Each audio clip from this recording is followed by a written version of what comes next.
Welcome back guys.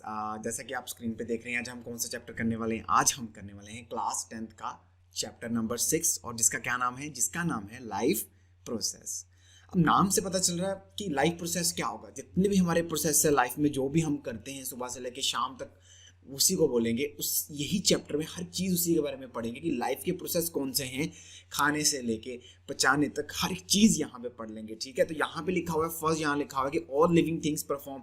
हर एक बंदा कोई ना कोई सर्टन अपनी प्रोसेस कर रहा है ग्रोथ के लिए, है ना। अगर हम पहले कितने से इत्तू से थे, पहले हम इत्तू से थे, लेकिन जब हमने न्यूट्रिशन गेन करना स्टार्ट कर दिया हमारी ग्रोथ हुई, है ना। फिर ग्रोथ के साथ साथ एक्सक्रीशन मतलब क्या चीज़, जो हम वेस्ट मटेरियल, अगर सुबह सुबह भागते हो वॉशरूम में तो क्या चीज़ कि जो हम सॉलिड वेस्ट अपना बाहर निकालते हैं। ठीक है, रेस्पिरेशन, जब हम सांस ले रहे हैं ना। अगर हम इस दुनिया पे हैं तो हम रेस्पिरेशन तो क्या करनी पड़ेगी। रेस्पिरेशन मतलब ऑक्सीजन को लेना और कार्बन डाइऑक्साइड को छोड़ना। ठीक है, सर्कुलेशन मतलब क्या चीज़, डबल सर्कुलेशन, हार्ट की जो सर्कुलेशन है ना, डीऑक्सीजनेटेड ब्लड को लेके आना, ऑक्सीजनेटेड ब्लड को लेके जाना, है ना। वो सारी चीजें किसमें, सर्कुलेशन में आएंगी। ठीक है, तो फटाफट से स्टार्ट करते हैं। जितने भी ये सारे काम इकट्ठे, यहाँ पे क्या लिखा हुआ है, यहाँ पे जो नेक्स्ट पैराग्राफ है, यहाँ पे जो आपको दिख रहा होगा, यहाँ पे लिखा हुआ है कि अगर ये सारे काम इकट्ठे करें, है ना, तभी हम बोल सकते हैं कि वो क्या है, लाइफ प्रोसेस। मतलब डाइजेशन भी साथ में चल रही है, रेस्पिरेशन भी साथ में चल रही है, हर चीज अगर साथ में चलेगी तभी हम क्या बोलेंगे कि वो जो व्यक्ति है उसकी क्या है, शरीर में आत्मा है। लेकिन अगर इसमें से कोई एक चीज भी काम करना बंद कर जाए, जैसे मैं सांस लेना बंद कर दूंगा, तो मैं कहाँ पहुंच जाऊंगा, मैं स्वर्ग में पहुंच जाऊंगा। दैट मीन्स कि अगर लाइफ प्रोसेस की बात कर रहे हैं तो सारे के सारे एक साथ चलने चाहिए। अगर इसमें से कोई गड़बड़ हुई तो सीधा हम कहाँ चले जाएंगे, स्वर्ग में पहुंच सकते हैं। ये डिपेंड करता है, स्वर्ग या नरक दोनों में कहीं भी पहुंच सकते हैं ना। आगे चलते हैं, आगे लिखा होगा लाइफ प्रोसेस में है क्या। सबसे पहले लाइफ प्रोसेस में ग्रोथ के बारे में पढ़ेंगे। डाइजेशन है, रेस्पिरेशन है, सर्कुलेशन है और एक्सक्रीशन है। वही चीज जो मैंने आपको बताई, जब when I am talking about growth, तो हम खाना क्यों खाते हैं ना। जब हम इतने से थे, हमारा वेट 1 kg के करीब होगा, फिर हम खाना खाते हैं, दूध पीते हैं, जब छोटे होते हैं दूध पीते हैं ना। फिर हमारी ग्रोथ होती है, फिर आप 10 फीट 20 फीट 50 फीट 100 फीट, है ना, ऐसे बढ़ते रहते हो, ऐसे बढ़ते हो नहीं, एक पॉइंट पे आके आपकी ग्रोथ रुक जाती है ना। तो क्या होता है कि वही ग्रोथ कैसे मिलेगी, ये सारा प्रोसेस है। जब आप खाना खाओगे आपकी ग्रोथ होगी, है ना। खाना खाओगे तो साथ में साथ क्या होगा, वो खाना फिर डाइजेस्ट होगा, डाइजेस्ट के बाद आपको एनर्जी मिलेगी। वो एनर्जी आपकी डिफरेंट जगह पे यूज हो सकती है, जैसे चलने फिरने दौड़ने के लिए और ग्रोथ के लिए। रेस्पिरेशन, अब उस फूड को तोड़ने के लिए किसी चीज की जरूरत होती है। कभी भी आपको पता है, फूड या फ्यूल को जलाने के लिए एक चीज की जरूरत है, उसे बोलते हैं क्या, ऑक्सीजन। और वो ऑक्सीजन कहाँ से आएगी, अगर ये मेरे पास फूड है और फूड को ही हम क्या बोलेंगे, फ्यूल। और हम बोलते हैं फूड को या फ्यूल को जलाने के लिए किस चीज की जरूरत है, ऑक्सीजन की। इसलिए हम क्या करते हैं, रेस्पिरेशन करते हैं, हम सांस लेते हैं। अब जब सर्कुलेशन मतलब क्या, ब्लड की सर्कुलेशन, है ना, बीपी लो बीपी हाई, तो क्यों। और एक्सक्रीशन, खाना खाने के बाद हर एक चीज, देखो वेस्ट मटेरियल तो होता ही है, और वेस्ट मटेरियल को बाहर निकालने के हम क्या बोलते हैं, उसको एक्सक्रीशन बोलते हैं जी। क्या बोलते हैं, एक्सक्रीशन। फटाफट से आगे चलते हैं, क्या लिखा हुआ है, nutrition in plant, nutrition in animals. When I'm talking about nutrition in plants, तो यहाँ लिखा हुआ है plants are autotrophs। autotrophs क्या मतलब है, ऑटो मीन्स क्या, ट्रक ड्राइवर, है ना। ऑटो जो ऑटो चलाते हैं वो नहीं। ऑटो मीन्स क्या होता है, सेल्फ। क्या होगा, सेल्फ। अब ऑटो मीन्स क्या, सेल्फ मतलब जो अपना खाना खुद बनाते हैं। जैसे हम बोलते हैं ऑटो स्टार्ट, वो खुद ही गाड़ी ऑटो स्टार्ट हो गया ना, ऑटो स्टार्ट हो गया, किक मारने की तो जरूरत ही नहीं है, ऑटो स्टार्ट है वो। ऑटो स्टार्ट मींस खुद। और जो अपना खाना खुद बनाते हैं उन्हें बोलते हैं ऑटोट्रॉप्स, है ना। नीचे भी लिखा हुआ can make their own food. तो प्लांट अपना खाना खुद बनाते हैं, किसी आगे हाथ जोड़ के नहीं जाते, अपनी मम्मी के सामने नहीं जाते कि मम्मी मेरे लिए चपाती बना दो, मम्मी मेरे लिए ये बना दो।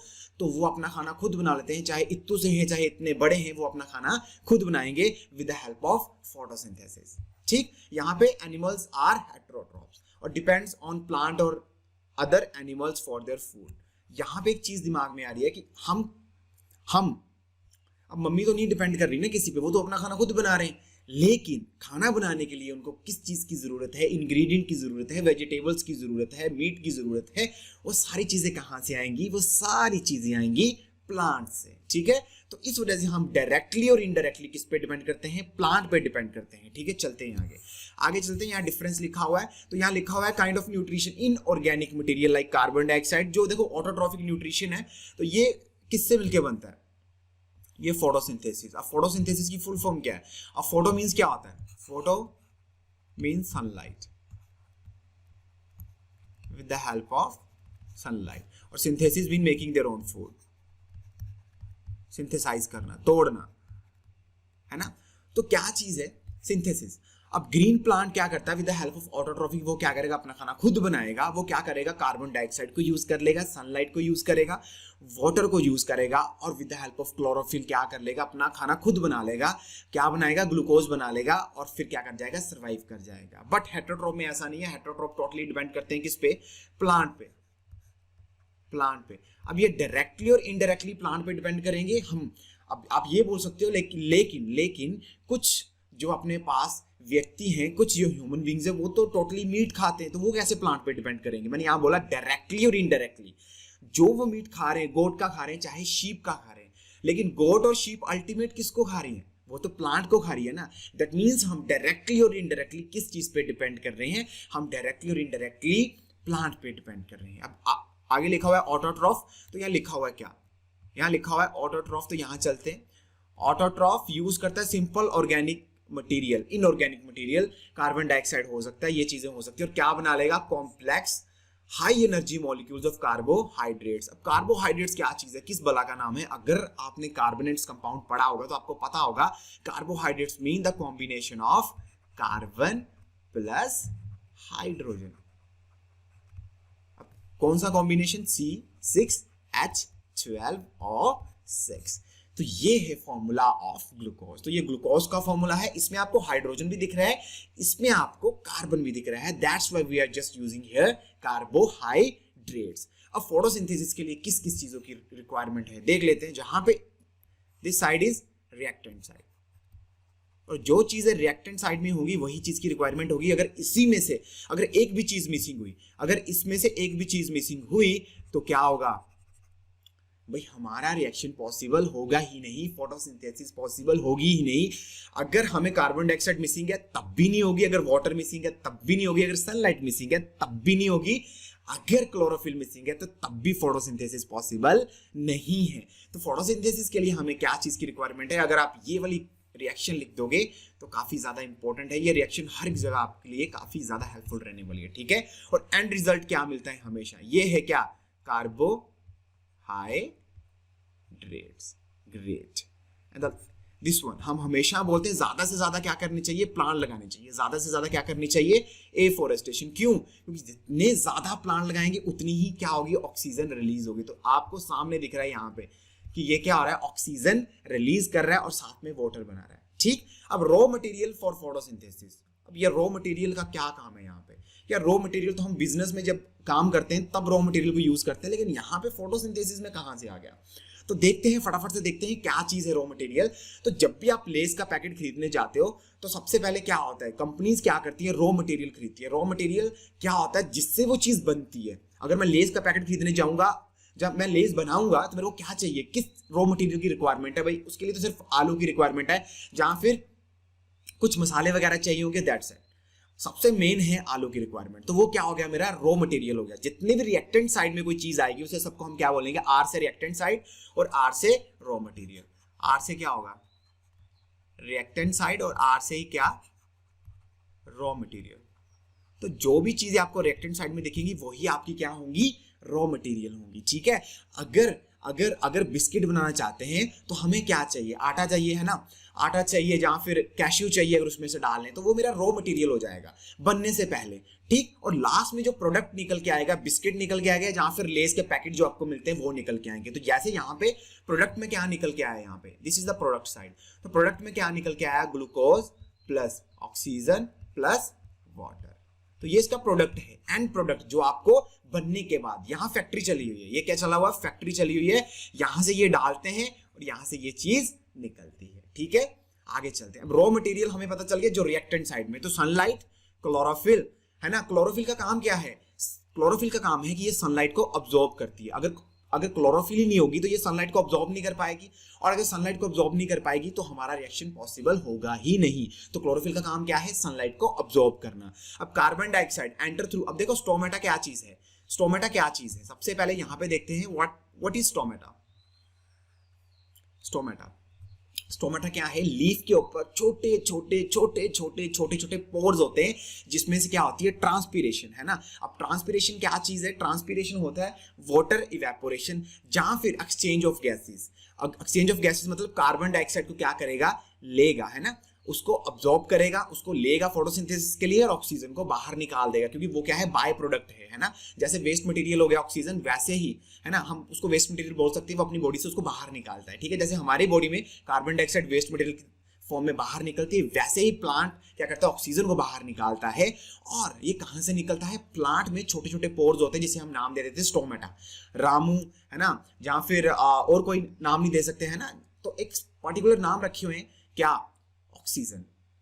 कहां से निकलेगी, स्टोमेटा के थ्रू निकलेगी। आगे चलते हैं, वाटर। तो वाटर क्या करता है, यहां लिखा है water dissolve with mineral like nitrogen phosphorus. अब देखो प्लांट को ग्रो करने के लिए दो चीजों की रिक्वायरमेंट है, नाइट्रोजन एंड फॉस्फोरस। वो कहां से मिलेंगे, वो मिलेंगे सॉइल में से। अब सॉइल में से कौन लेके आएगा, रूट से क्या होगा, पानी, और पानी के बीच में क्या होगा, मिनरल्स, और वो मिनरल्स सॉइल से कहां जाएंगे, लीफ में जाएंगे, और हमारा फोटोसिंथेसिस हो जाएगा। आगे चलते हैं, अब साइट ऑफ फोटोसिंथेसिस। अब क्या होता है कि लीफ में यहां लिखा हुआ है क्या, कि chloroplast in the leaf, chloroplast contain chlorophyll. तो जो आपको ग्रीन पिगमेंट, जो आपको हरे हरे पत्ते दिखते हैं, उसके अंदर ही क्या होता है, क्लोरोप्लास्ट, और क्लोरोप्लास्ट के अंदर ही क्या होता है, क्लोरोफिल। और क्लोरोफिल ही क्या करता है, सनलाइट को अब्सॉर्ब करता है, जिसकी वजह से हमारी फोटोसिंथेसिस पॉसिबल होती है। चले आगे मेन चलते हैं। अब काम क्या है इनका, अब देखते हैं काम क्या है, मेन इवेंट ऑफ फोटोसिंथेसिस। भाई काम क्या करते हैं, ये चीज इंपॉर्टेंट है, काफी इंपॉर्टेंट है, कि absorption of light energy by chlorophyll. तो क्या होता है, लाइट को कौन अब्जॉर्ब करता है, लाइट को अब्जॉर्ब करता है क्लोरोफिल। क्लोरोफिल जब लाइट को अब्जॉर्ब करने के बाद क्या चीज होती है ना, absorption of light energy by chlorophyll. तो क्लोरोफिल का भी काम क्या है, लाइट एनर्जी को अब्जॉर्ब करना। अब वो लाइट एनर्जी क्या करती है, conversion of light energy into chemical energy, और वाटर इनटू, क्या होता है कि जो लाइट एनर्जी हमारे पास मिलती है ना, जो लाइट एनर्जी मेरे पास आई, अब वो किस में कन्वर्ट हो जाएगी, केमिकल एनर्जी में। वो किस में कन्वर्ट होगी, केमिकल एनर्जी। और वही केमिकल एनर्जी काफी ज्यादा हेल्पफुल है। मेरे पास क्या है, वाटर है ऑलरेडी, और वाटर और क्या करेगा, ये हाइड्रोजन और ऑक्सीजन, इनको दोनों को क्या कर देगा, स्प्लिट कर देगा, इन दोनों को तोड़ देगा। तो ये क्या हुआ, केमिकल रिएक्शन हुई, नहीं हुई, क्या हुई कि जो सनलाइट है, जो लाइट एनर्जी है, वो क्लोरोफिल क्या करता है, अब्सॉर्ब कर लेता है, और वो जो लाइट एनर्जी किस में कन्वर्ट करता है, केमिकल एनर्जी में। और वो केमिकल एनर्जी कहाँ यूज हो रही है, हाइड्रोजन को, ये हाइड्रोजन, ये ऑक्सीजन, दोनों को तोड़ने में, दोनों को तोड़ने में यूज हो रही है। और यहाँ पे अगर यहाँ पे अब क्या बचा मेरे पास, CO2, क्या बचा, CO2 बचा हुआ है। और वो CO2 अब क्या करेगा, अब वो CO2 अगर ऑक्सीजन तो क्या कर जाएगी, यहां से रिलीज हो जाएगी, क्या कर जाएगी, यहां से रिलीज कर जाएगी। लेकिन जो ये वाला हाइड्रोजन है, ये किसके साथ रिएक्ट करेगा, कार्बन डाइऑक्साइड। तो गेन ऑफ हाइड्रोजन को क्या बोलते हैं, गेन ऑफ हाइड्रोजन को, अगर आपने फर्स्ट चैप्टर पढ़ा होगा तो आपको पता होगा, गेन ऑफ हाइड्रोजन को हम बोलते हैं क्या, हम उसको बोलते हैं रिडक्शन। हम उसको क्या बोलते हैं, रिडक्शन। और यहां साफ दिख रहा है कि reduction of CO2 to carbohydrates, जब इसकी रिडक्शन होगी, जब ये हाइड्रोजन कार्बन डाइऑक्साइड के साथ रिएक्ट करेगा, तो क्या मिलेगा, C6H12O6। बस तभी हमने यहाँ क्या लिख दिया, रिडक्शन। क्यों, क्योंकि गेन ऑफ हाइड्रोजन को हम रिडक्शन बोलते हैं। और ये लास्ट पॉइंट हमारे माइंड में बिल्कुल क्लियर हो गया, क्रिस्टल क्लियर हो गया कि हाँ भाई क्यों इसको रिडक्शन बोलते हैं। ऑक्सीजन तो चुपके से बाहर निकल जाएगी, लेकिन हाइड्रोजन किसके साथ रिएक्ट करेगा, कार्बन डाइऑक्साइड के साथ। अब आगे चलते हैं। अब स्टोमेटा क्या चीज है, स्टोमेटा टाइनी पोर्स हैं, छोटे छोटे पोर्स हैं। जैसे ये मेरे पास लीफ है, तो लीफ के ऊपर छोटे पोर्स हैं, जिसके पोर्स से क्या होता है, exchange of gases. Exchange of gases मतलब क्या, ऑक्सीजन और कार्बन डाइऑक्साइड क्या करेंगे, ऑक्सीजन बाहर निकलेगी और कार्बन डाइऑक्साइड अंदर आएगी, ठीक है। और जितना अपने पास वाटर होगा, लार्ज है ना, लार्ज अमाउंट ऑफ वाटर अगर चला गया पत्तों के बीच में, तो जितना पानी ज्यादा होगा वो क्या कर जाएगा, स्टोमेटा के थ्रू वाटर किस में कन्वर्ट हो जाएगा, वेपर में कन्वर्ट हो जाएगा। जब वाटर वेपर में कन्वर्ट होगा, उसी प्रोसेस को हम क्या बोलते हैं, उस प्रोसेस को हम बोलते हैं ट्रांसपीरेशन। क्योंकि जाइलम क्या है, एक यूनिडायरेक्शनल है। ये आपको मैं आगे समझाऊंगा, जब आपका प्लांट वाला पोर्शन आएगा तो आपको क्रिस्टल क्लियर हो जाएगा। लेकिन अभी के लिए इतना समझो कि जितना ज्यादा पानी लीफ में होता है, अब वो वापस नहीं आ सकता, तो वो क्या कर जाएगा, वहां से ही क्या कर जाएगा, इवेपोरेट कर जाएगा। और वहां से जब इवेपोरेट करेगा तो उस प्रोसेस को क्या बोलते हैं, ट्रांसपीरेशन बोलते हैं। यहाँ पे आपको साफ दिख रहा है क्या, कि ये क्या है, ये है अपने पास, देखो यहां पे क्या होता है, एक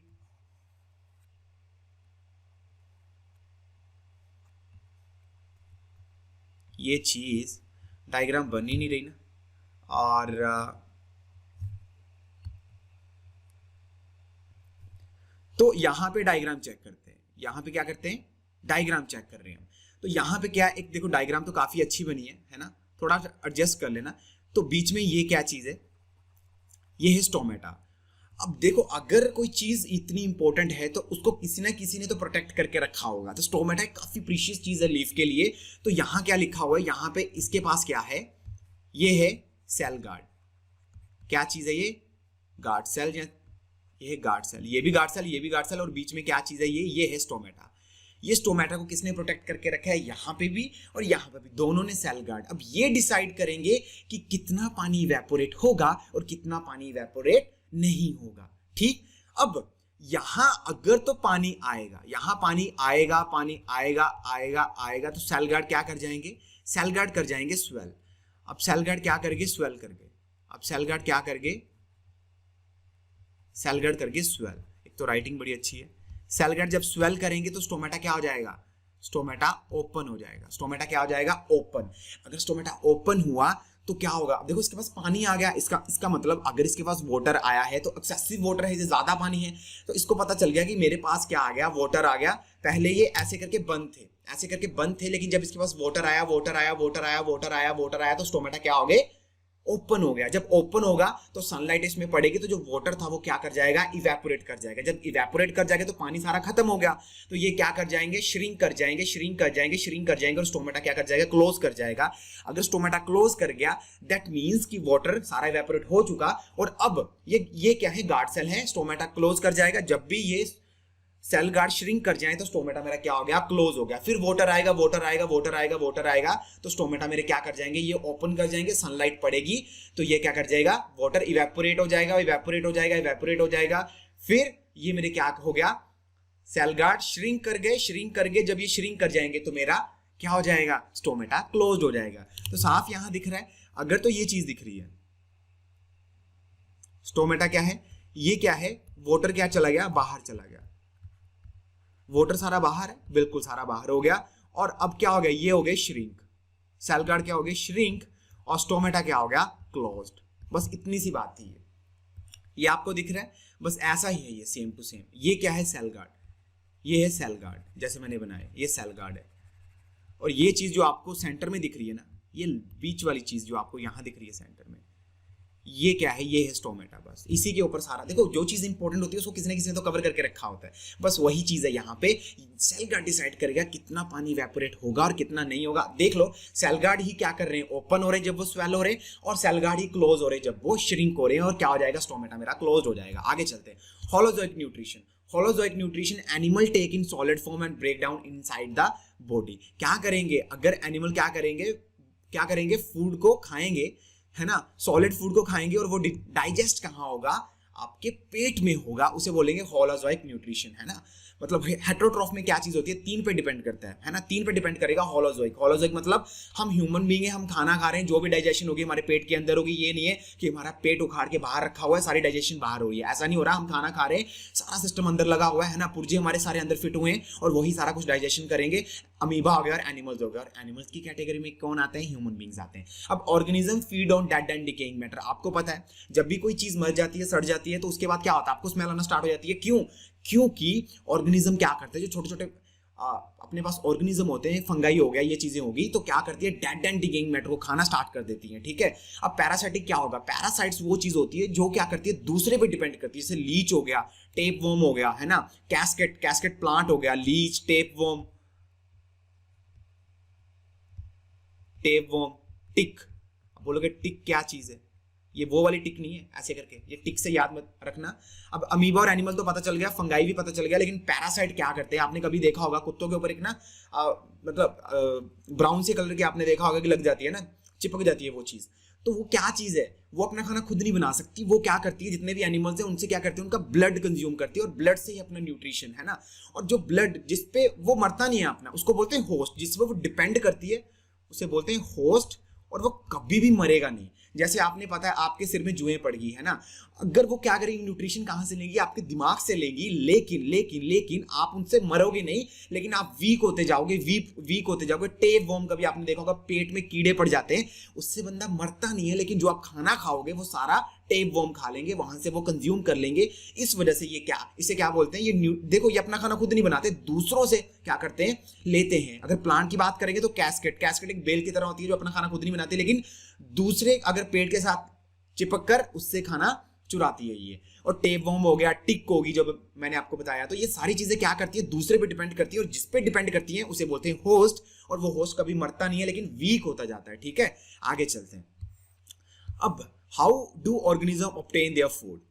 ठीक है, अब ये अमीबा है, आई थिंक ये हम करेंगे अपने नेक्स्ट पार्ट में। और सैप्रोफाइटिक भी पता चल गया। सैप्रो देखो, होलोजोइक क्या होगा, जो सॉलिड फूड खाएगा और जिसके पेट में सारी डाइजेशन होगी। एक चीज और पढ़ते हैं, यहाँ पे एक डायग्राम यहाँ लिखी हुई है, ये किसका है, ये यहाँ पे है, और यहाँ पे क्या दे रखा है, ये डायग्राम काफी ज्यादा इंपॉर्टेंट है। अगर यहाँ पे आपको कहीं देखो लेफ्ट साइड पे वैक्सी कटिकल दे रखा होगा, ये डायग्राम किसकी है, ये है लीफ की डायग्राम, काफी ज्यादा इंपॉर्टेंट है, आपने ये याद करनी है। लास्ट ईयर इसमें क्या है, क्वेश्चन आ गया था, यहाँ पे एक वैक्सी कैटिकल दे रखा है। वैक्सी कैटिकल क्या चीज है, जैसे ये लीफ है तो इसके ऊपर क्या होगा, वैक्सी कैटिकल लगा होगा यहाँ पे। ठीक है, लीफ के ऊपर वैक्सी कैटिकल होगा। एक देखो अपर एपिडर्मिस है, लोअर एपिडर्मिस है, बीच में एयर स्पेस है और गार्ड सेल है। जो एयर स्पेस है, और एयर स्पेस है कि और ऊपर क्या है, क्लोरोप्लास्ट। तो क्लोरोप्लास्ट का क्या काम है, फूड को बनाना। नीचे एयर स्पेस, अब फूड बन गया, फूड बनने के बाद क्या होगा, फूड बनने के बाद ऑक्सीजन रिलीज होगी। अगर उसमें एयर स्पेस ही नहीं होगी तो ऑक्सीजन रिलीज होगी, कतई नहीं होगी। क्यों? क्योंकि अगर स्पेस ही नहीं है तो ऑक्सीजन रिलीज नहीं हो सकती। दैट्स वाई यहाँ पे क्या है, स्पेस है। और वहां पे क्या दे रखा है, अगर स्पेस है तो वहां आपको देख रखा होगा एक स्पेस दे रखी है नीचे उसके, और वो स्पेस क्या है, अगर आपको दिख रही होगी सीधी सीधी स्पेस, तो वो है स्टोमेटा। स्टोमेटा, अगर ऑक्सीजन और कार्बन डाइऑक्साइड उस स्टोमेटा के थ्रू ही बाहर जाएंगे और अंदर जाएंगे। ठीक, इतना समझ आ गया कि जो स्पेस दे रखी है, एयर स्पेस, वो ऑक्सीजन के लिए दे रखी है कि वो बाहर निकल जाए। और नीचे लोअर एपिडर्मिस में आपने तो अगर देखा होगा तो सेंटर पे थोड़ी सी स्पेस दे रखी है, उसे बोलते हैं स्टोमेटा। क्यों? क्योंकि उसने बाहर भी तो निकलना है भाई, ऑक्सीजन को उसने बाहर भी छोड़ना है, कार्बन डाइऑक्साइड को लेके भी आना है। तो यहाँ पे वैक्सी कैटिकल लिखा हुआ है, बाकी सब तो समझ आ गया, क्लोरोप्लास्ट का काम समझ आ गया, लेकिन वैक्सी कैटिकल क्या काम है। तो वैक्सी कैटिकल क्या चीज करती है, ये क्या होता है, एक ऑयली सब्सटेंस होता है पत्ते के ऊपर। तो ये क्या करता है, जब भी सनलाइट पड़ती है तो सारी लाइट को क्या करता है, ज्यादा से ज्यादा मैक्सिमम लाइट को रिफ्लेक्ट कर देगा। अगर ये सारी लाइट को रिफ्लेक्ट ना करे, अगर वैक्सी कैटिकल ना हो, तो सारी लाइट क्या कर जाए, लीफ क्या कर ले, अब्जॉर्ब कर ले, और जितनी लाइट को अब्जॉर्ब करेगा उतना ही ज्यादा क्या होगा, हीट प्रोड्यूस होगी, टेम्परेचर राइज होगा, और जितना पानी मेरे पास है वो सारा इवेपोरेट हो जाएगा। अगर सारा पानी इवेपोरेट हो जाएगा तो मेरा फोटोसिंथेसिस रिएक्शन पॉसिबल नहीं होगा। ये काफी इंपॉर्टेंट चीज है, लास्ट ईयर भी आई थी, मैंने आपको करवा दिया। यहाँ पे वैक्सी कैटिकल का क्या काम है, ये क्या है, एक ऑयली सब्सटेंस है, और इसका काम क्या होता है, ये सारी की सारी लाइट को क्या कर देगा, रिफ्लेक्ट कर देगा। सारी की सारी लाइट को रिफ्लेक्ट नहीं करेगा, लेकिन मैक्सिमम लाइट को रिफ्लेक्ट कर देगा, जिससे क्या होगा, हमारा वाटर सही रहेगा, वहीं पे रहेगा, और जिससे हमारी फोटोसिंथेसिस क्या होगी, पॉसिबल होगी। अगर ये चीज नहीं होती तो क्या होता, लाइट अब्जॉर्ब होती तो मेरा सारा वाटर क्या हो जाता, इवेपोरेट हो जाता। ठीक है बच्चे, अब हम मिलेंगे अपनी नेक्स्ट वीडियो में। ठीक, और we will meet soon. Okay बच्चे, बाय, टेक केयर।